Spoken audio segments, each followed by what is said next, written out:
So I've probably said this 100 times now on video, but to me, the garage is the anchor of the obsession. I love cars, but they just go in the garage. The flooring covers the surface of the floor. The lighting illuminates the garage. The cabinets, although I love cabinets, I love tools, it's what is sort of the centerpiece of the garage. The garage is the thing that I love. And shoot, we're getting to the point now where I'm realizing that my house is attached to the garage, but I'm obsessed with things in there. So we've continued to see evolution. But I thought today it would make sense to take you back and to tell the story of how this all came about and how we're now designing some of the best garages in America, and we're creating this audacious plan to go and do several garage giveaways and go and transform and change somebody's life and do that over and over and over again. So I thought I'd go back and tell you that story of how we even got here. I was thinking about it last night. I even wrote some notes down, which I never do, so I'll maybe even refer to the notes below me here. But back in the beginning, when I started doing Obsessed Garage, I even before that, I'd always say to Michelle, I said, man, I feel like I'm destined for something great. And now this is audacious and maybe even a bit arrogant, but I always felt like, man, I was a financial advisor, I was doing really well, I had lots of letters behind my name and had lots of clients and was making quite a bit of money, but it just didn't feel like that's what I was destined to do forever, which it was a difficult thing to reconcile because you spend 10, 15, 20 years building up a practice and then you sort of live off the residuals of that forever for the rest of your career, and you can have a really great life, a great schedule, and hopefully you've taught yourself some lessons on how to save and how to invest. But I felt guilty thinking this, like, am I gonna go try to be an executive at Merrill Lynch, or am I going to do something that is bigger than what I'm doing now, or is this just what I'm destined to do? And so, Obsessed Garage entered my life. You've heard the story where I went crazy in 2014, had a really difficult time, and I discovered this sharing experiment, which is now the YouTube channel and all of you that are now a part of this. And even then, Michelle would be asking me, like, what are you doing? So I'd be at the office all day, talking to clients. In between meetings, I'd be building the Obsessed Garage website, or I'd be editing videos, or making up what the next Porsche exhaust I was going to buy and try. I thought, well, maybe this could be a way for me to just, maybe get some parts for cheap, and then I can make great videos. I learned that very early on that getting sponsored stuff is not for me. I don't like having a boss. I don't like having somebody tell me what to do, and that's what happens when you take that money.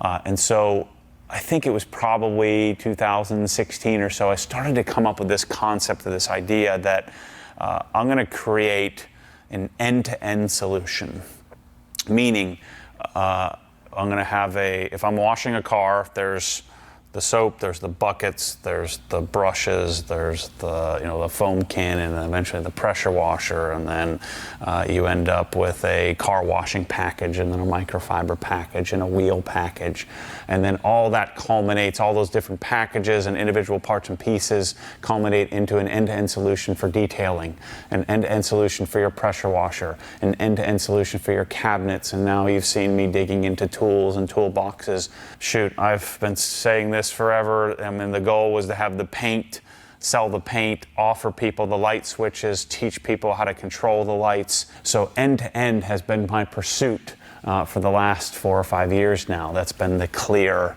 path for what I think is my destiny. I eventually was fired from a wealth management job for sharing a bit too much on camera here, taking my camera to my office. That forced me to then take on this role full time.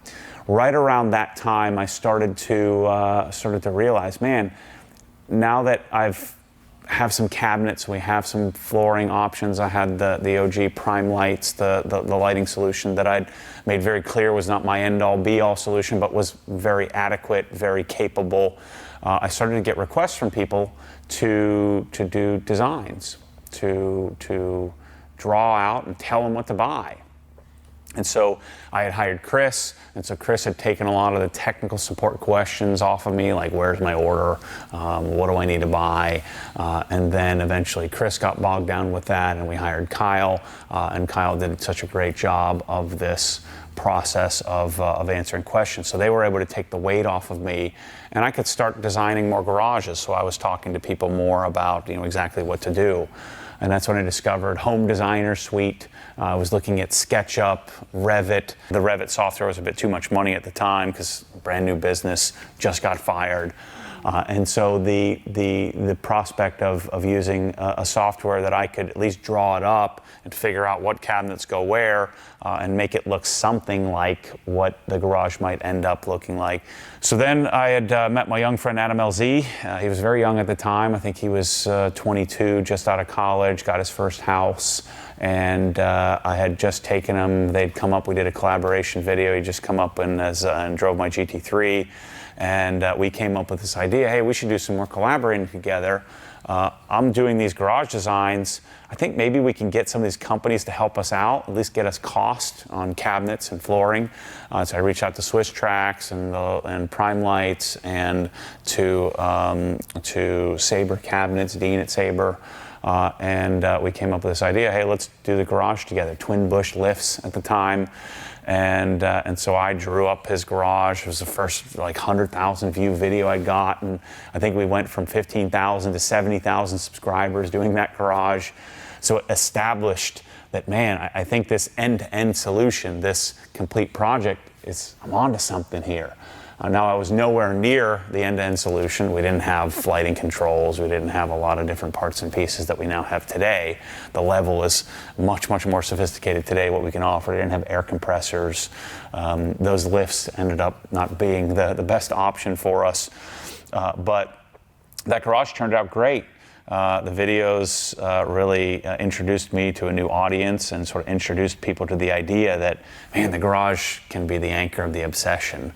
And we can do it in a professional grade manner, find all these professional grade products. That was before the custom install pressure washer system. That was before a lot of this stuff. And so me and Adam did the work. We did the labor. I had Kalos help me put an air conditioning system in, but I drew it, shared the drawing of it, shipped the products there, took a blank canvas, turned it into, at the time, and still is, a really nice garage, but a little mini masterpiece, and I was off to the races. Then it got to the point where I had too many darn requests. I had Kyle, and I had Chris, and I probably had 10 or 12 employees at the time. I'm still editing videos. Bryce is helping me with that. Michael Waba comes on board, and we found that a garage design team was something that we really needed to build. And so Kyle was the team. So me and Kyle were the team, and then it got to the point where I was doing so much other stuff that, and Kyle was so darn good at it.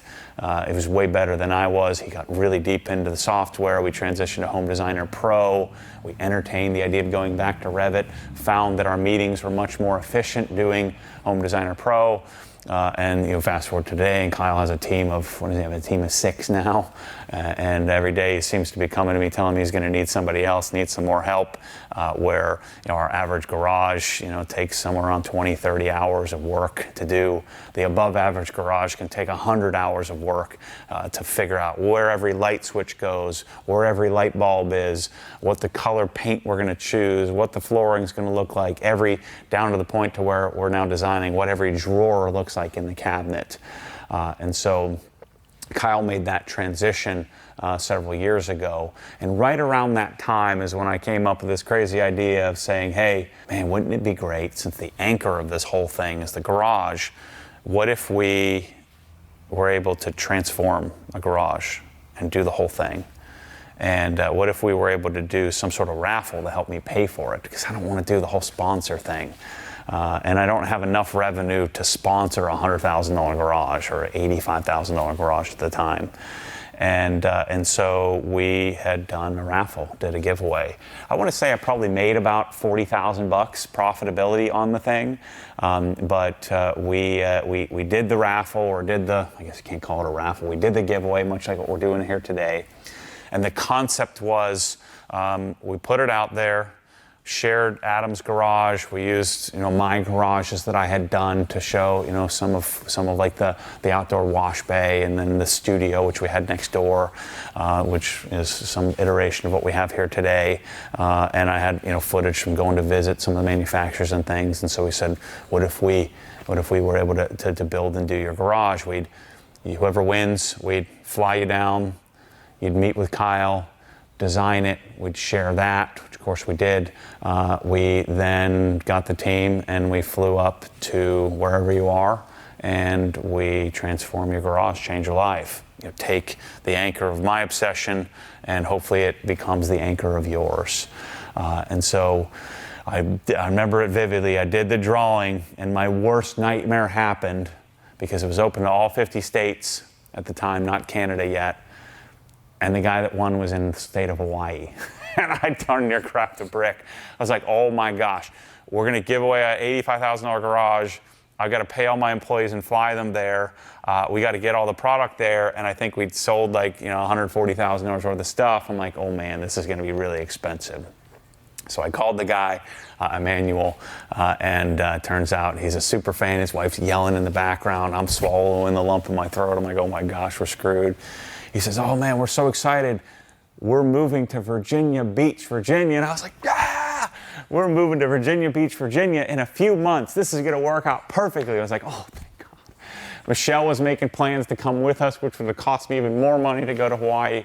So it all worked out, and the business didn't go out bankrupt from this garage giveaway. But man, that garage turned out to be amazing. It was a little smaller. I believe it was a roughly 21 by 22 type smaller two-car garage. And Emmanuel has bigger SUVs, and so we decided to convert it to like a hybrid oversized one car. That freed up more money for us to do. Instead of doing Sonic MSS, we were able to do now the flagship MSS Plus. We were able to add TV and audio, which I was just starting to get into at the time, for the garage, and offering those solutions, so it helped me develop those. Kyle talked me into painting the darn ceiling black. We did that, which turned out really, really great. It was hard to get it to not be like splotchy looking, but we were able to do all kinds of drywall work. This was the start of us getting Mike F out here. I had actually allocated some money to at least pay him something for all the work he'd been doing with me, and that eventually, that garage was a large contributor to Mike now being here full time. So that garage giveaway, also set us up to now do some other crazy projects like John's garage in Atlanta, which was wild. I mean, that was taking Emmanuel's garage, multiplying it by 50, and ending up putting it all in one spot, where we were really able to test our design limits. John basically gave us his Amex and said, do whatever you want. I was able to make all the decisions and decide, where everything's going, how everything's going to look and feel. Kyle was able to stretch his skills and add it to his team. I darn near killed Bryce and Kyle and took them. That was the last trip when I made them go do the manual labor. Darn near killed those guys, including myself, laying down 5,000 square feet of Swiss tracks. That led me to realize that, doing other people's garages is a really tough job. And then combine that with the fact that we had a supply chain crunch. I haven't done a garage giveaway in a little while.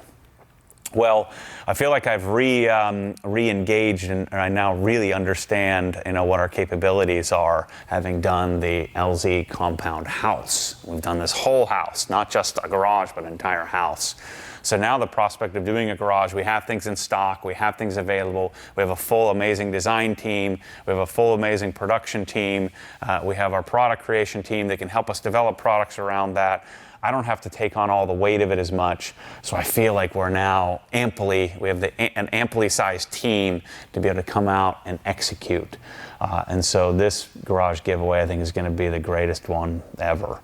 We have future projects like Fred's Garage. Wait till you see this garage we're doing out in California. We're going to share that series.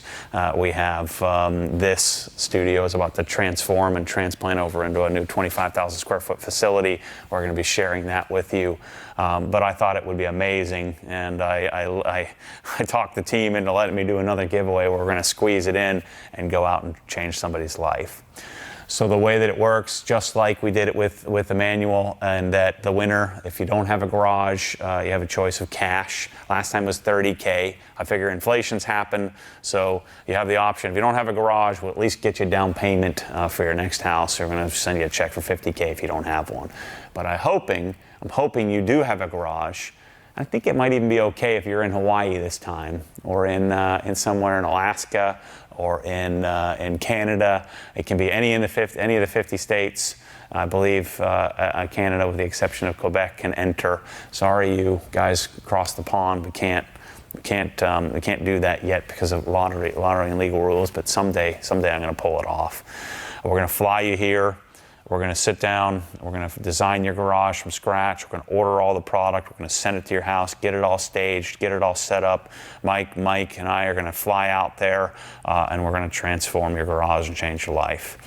I'm hoping for something cool, something unique, something interesting, and we're going to transform a space and cut drywall and run wires and get plumbing where it needs to be, and do the pressure washer and the vacuum system and the Cree lighting and every single thing you could possibly dream of, and we're going to put it in your garage. And so I wanted to share that story with you, invite you to participate in it. This stuff doesn't work if you guys don't participate. I'm not a gambler, I'm not a lottery player, but this is the one ticket that I would buy because I feel like if you guys have valued some of the content here, some of the videos we've been making over the years, or if I've maybe turned you on to some great product, so I'd ask you or invite you to go and participate, because I hope that I draw your name and then fly you out here, take you to dinner, figure out what you want to do in your garage, and then sit you down with a team, have them 3D render walk you through it, and then me to bring Mike, the master craftsman, and the team out there. I'll sit on a stool and we can watch Mike do his thing, and we can have the internet yell at us for not doing any work. But man, it's going to be an awesome experience, and I hope you're the one that I pick. So thanks for participating. Thanks for watching all these videos all over these years. I hope to do it many more, do many garages. This one I think is going to be another special one, and I'm excited for that. We'll see you soon. Thanks for watching. I'm ready for a delicious, what was that giant amazing Mexican place called Abuelos or something? Abuelas? We're limited on time here. Start drilling holes. Stop messing with me. So hear that slave driving? Jeez. We need to